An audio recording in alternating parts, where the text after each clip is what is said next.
আখিরাতু খায়রুল লাকা মিনাল উলা, আপনার জন্য পরবর্তী সময়টা পূর্ববর্তী সময় থেকে উত্তম।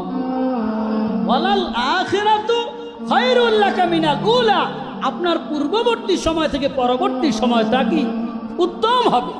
মুফাসসিরিনে কেরাম এর কয়েকটা তাফসীর করেছে। এক নাম্বার, হে নবী, আপনার পূর্ববর্তী সময় থেকে পরবর্তী সময় উত্তম। আপনার আজকের দিনটা যেমন যাবে, আগামী দিনটা তার চেয়ে ভালো যাইবে। আজকে আপনি যা নামাজ পড়বেন, আগামীকাল তার চেয়ে বেশি নামাজ পড়তে পারবেন। আজকে আপনি আমার প্রতি যেমন কান্নাকাটি করবেন, আগামীকাল তার চেয়ে বেশি করতে পারবেন। অর্থাৎ আপনার দিন দিন আপনার উন্নতি হবে। বলুন সুবহানাল্লাহ। এক নাম্বার, নবীজির আমলের পরিবর্তন হবে।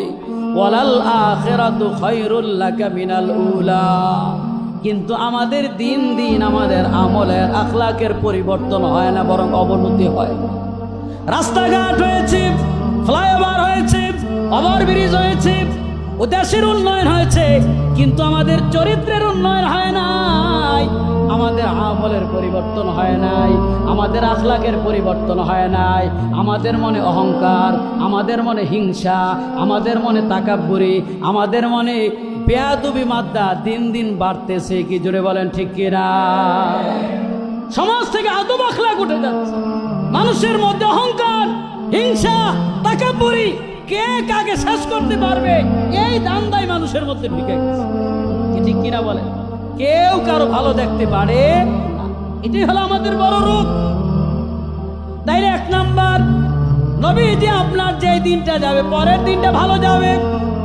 দুই নাম্বার, ওয়ালাল আখিরাতু খায়রুল লাকা মিনাল উলা, নবী গো, আপনার জীবনের প্রথম অংশে সাহাবীর সংখ্যা কম থাকবে, পরবর্তীতে আপনার সাহাবীর সংখ্যা বেশি হবে।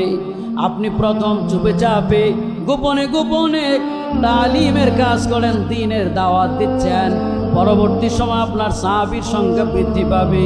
আল্লাহ রসুলের ওফাতের পূর্বে 1,24,830 জন সাহাবী রাইখা দুনিয়া থেকে বিদায় হয়। আল্লাহর নবী তার ওফাতের সময় প্রায় 100 লক্ষ সাহাবী রাইখা যায়। এই কথাই আল্লাহ পাক বলেছেন, ওয়ালাল আখিরাতু খায়রুল লাকা মিনাল উলা, নবী গো, আপনার পূর্ববর্তী